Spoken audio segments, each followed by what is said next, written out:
Segundo livro de Samuel capítulo 16. Davi e Ziba. Mal Davi tinha passado pelo alto do monte, lá estava à sua espera Ziba, criado de Mefibosete.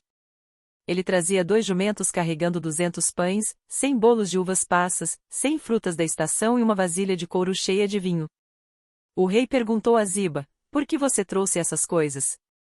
Ziba respondeu: os jumentos servirão de montaria para a família do rei, os pães e as frutas são para os homens comerem, e o vinho servirá para reanimar os que ficarem exaustos no deserto. Onde está Mefibosete, neto de seu senhor? Perguntou o rei. Respondeu-lhe Ziba: ele ficou em Jerusalém, pois acredita que os israelitas lhe restituirão o reino de seu avô. Então o rei disse a Ziba: tudo que pertencia a Mefibosete agora é seu. Humildemente me prostro, disse Ziba. Que o rei, meu senhor, agrade-se de mim. Simei amaldiçoa Davi. Chegando o rei Davi a Baurim, um homem do clã da família de Saul chamado Simei, filho de Gera, saiu da cidade proferindo maldições contra ele. Ele atirava pedras em Davi e em todos os conselheiros do rei, embora todo o exército e a guarda de elite estivessem à direita e à esquerda de Davi. Enquanto amaldiçoava, Simei dizia: saia daqui, saia daqui. Assassino. Bandido. O Senhor retribuiu a você todo o sangue derramado na família de Saul, em cujo lugar você reinou. O Senhor entregou o reino nas mãos de seu filho Absalão. Você está arruinado porque é um assassino. Então Abisai, filho de Zeruia, disse ao rei: por que esse cão morto amaldiçoou o rei, meu senhor? Permite que eu lhe corte a cabeça. Mas o rei disse: que é que vocês têm com isso, filhos de Zeruia? Ele me amaldiçoa porque o Senhor lhe disse que amaldiçoasse Davi. Portanto, quem poderá questioná-lo? Disse então Davi a Abisai e a todos os seus conselheiros: até meu filho, sangue do meu sangue, procura matar-me. Quanto mais este benjamita. Deixem-no em paz. Que amaldiçoe, pois foi o Senhor que mandou fazer isso. Talvez o Senhor considere a minha aflição e me retribua com o bem a maldição que hoje recebo. Assim, Davi e os seus soldados prosseguiram pela estrada, enquanto Simei ia pela encosta do monte, no lado oposto, amaldiçoando e jogando pedras e terra. O rei e todo o povo que estava com ele chegaram exaustos a seu destino. E lá descansaram.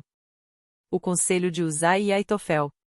Enquanto isso, Absalão e todos os homens de Israel entraram em Jerusalém, e Aitofel estava com eles. Então Uzai, o arquita, amigo de Davi, aproximou-se de Absalão e exclamou: viva o rei! Viva o rei! Mas Absalão disse a Uzai: é essa a lealdade que você tem para com o seu amigo? Por que você não foi com ele? Respondeu Uzai: não. Sou do escolhido do Senhor, deste povo e de todos os israelitas, e com ele permanecerei. Além disso, a quem devo servir? Não deveria eu servir ao filho? Assim como servi a teu pai, também te servirei. Então Absalão disse a Aitofel: dê-nos o seu conselho. Que devemos fazer? Aitofel respondeu: aconselho que tenhas relações com as concubinas de teu pai, que ele deixou para tomar conta do palácio. Então todo Israel ficará sabendo que te tornaste repugnante para teu pai e todos os que estão contigo se encherão de coragem.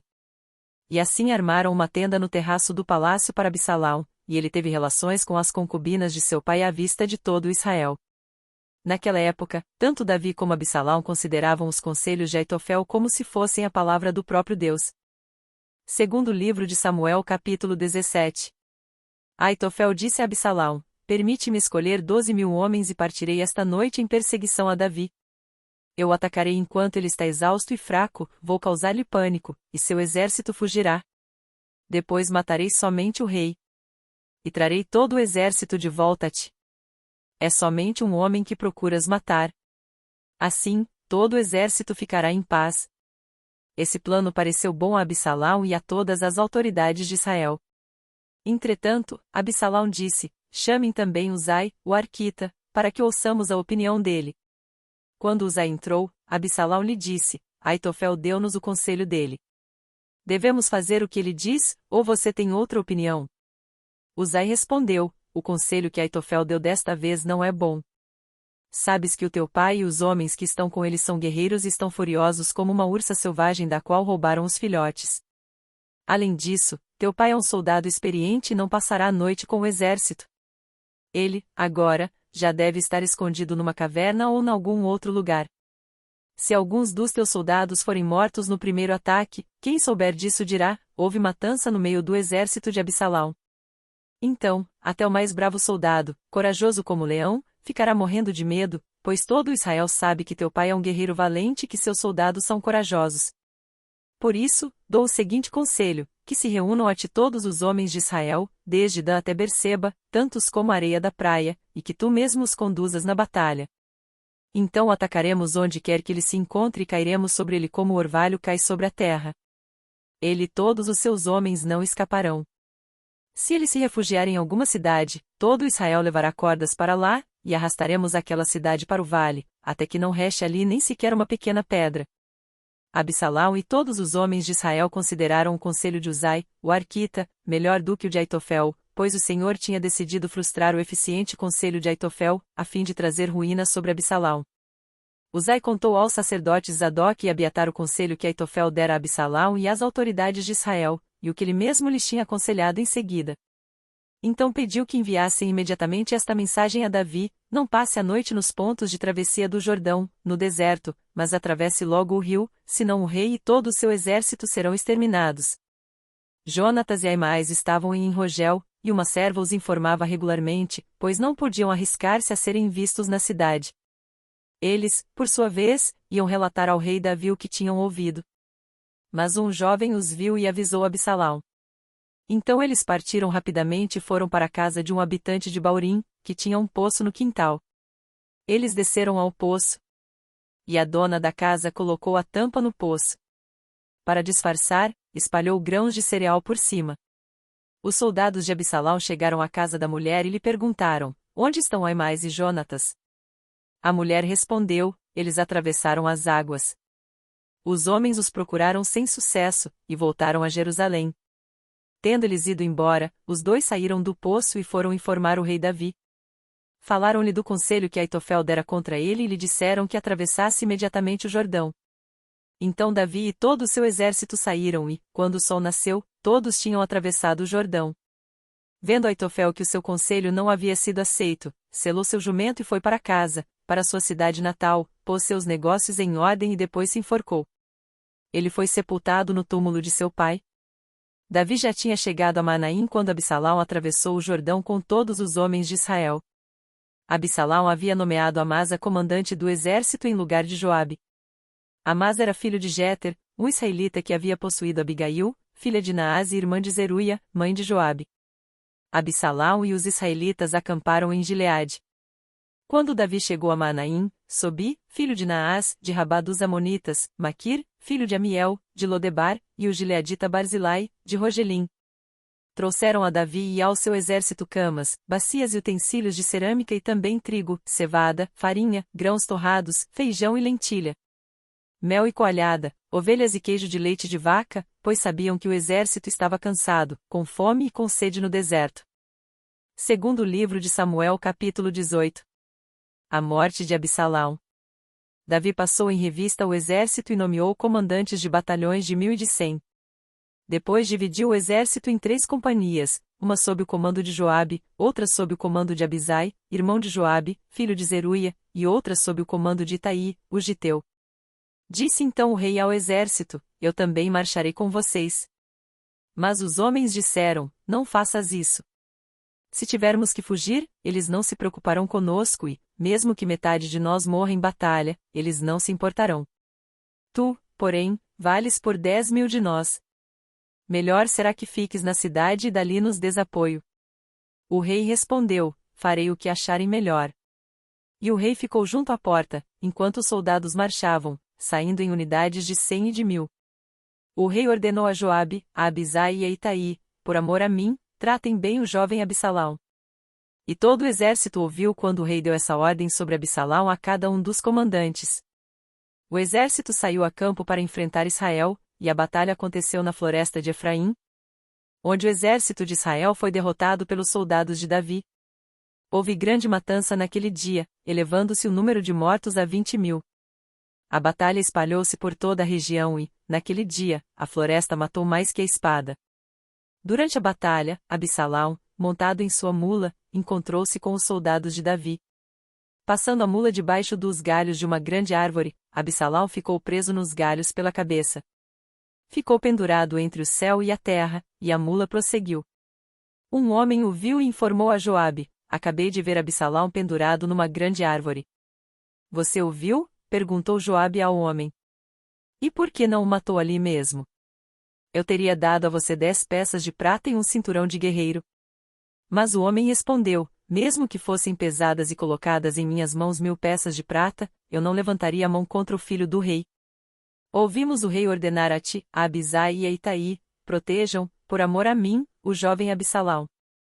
Por outro lado, se eu tivesse atentado traiçoeiramente contra a vida dele, o rei ficaria sabendo, pois não se pode esconder nada dele, e tu mesmo ficarias contra mim.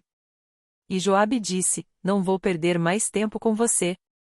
Então pegou 3 dardos e com eles traspassou o coração de Absalão, quando ele ainda estava vivo na árvore.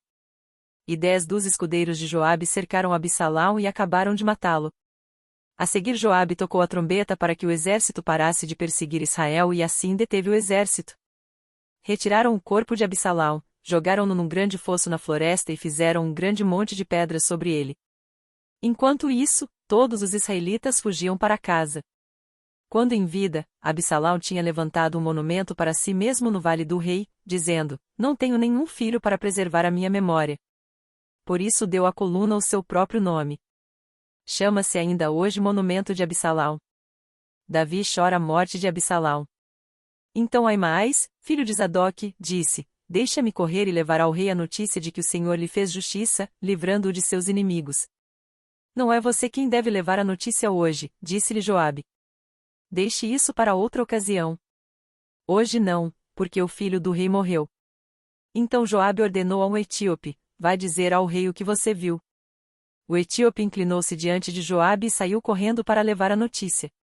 Todavia Aimaas, filho de Zadok, disse de novo a Joabe: não importa o que aconteça, deixa-me ir com o etíope. Joabe, porém, respondeu: por que está querendo tanto ir, meu filho? Você não receberá nenhuma recompensa pela notícia.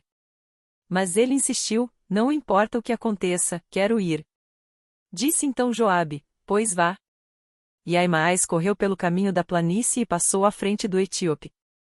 Davi estava sentado entre a porta interna e a externa da cidade. E, quando a sentinela subiu ao terraço que havia sobre a porta junto à muralha, viu um homem que vinha correndo sozinho. A sentinela gritou, avisando o rei. O rei disse: se ele está sozinho, deve trazer boa notícia. E o homem aproximou-se. Então a sentinela viu outro homem que vinha correndo e gritou ao porteiro: vem outro homem correndo sozinho. Esse também deve estar trazendo boa notícia, exclamou o rei. A sentinela disse: está me parecendo, pelo jeito de correr, que o da frente é Aimaas, filho de Zadok. É um bom homem, disse o rei. Ele traz boas notícias. Então Aimaas aproximou-se do rei e o saudou. Prostrou-se com o rosto em terra, diante do rei e disse: bendito seja o Senhor, o teu Deus. Ele entregou os homens que se rebelaram contra o rei, meu senhor. O rei perguntou: o jovem Absalão está bem? Aimaas respondeu: vi que houve grande confusão quando Joabe, o servo do rei, ia enviar teu servo, mas não sei o que aconteceu. O rei disse: fique ali ao lado esperando. E Aimaas ficou esperando. Então o etíope chegou e disse: ó rei, meu senhor, ouve a boa notícia. Hoje o Senhor te livrou de todos os que se levantaram contra ti. O rei perguntou ao etíope: o jovem Absalão está bem? O etíope respondeu: que os inimigos do rei, meu senhor, e todos os que se levantam para te fazer mal acabem como aquele jovem. Então o rei, abalado, subiu ao quarto que ficava por cima da porta e chorou. Foi subindo e clamando: ah, meu filho Absalão! Meu filho Absalão! Quem me dera ter morrido em seu lugar! Ah, Absalão, meu filho, meu filho! Você está gostando desse conteúdo? A Bíblia possui muitas histórias fantásticas e curiosas. Se inscreva no canal e ative o sino das notificações para ser o primeiro a receber novos vídeos. Deus continue abençoando você e sua família em nome de Jesus.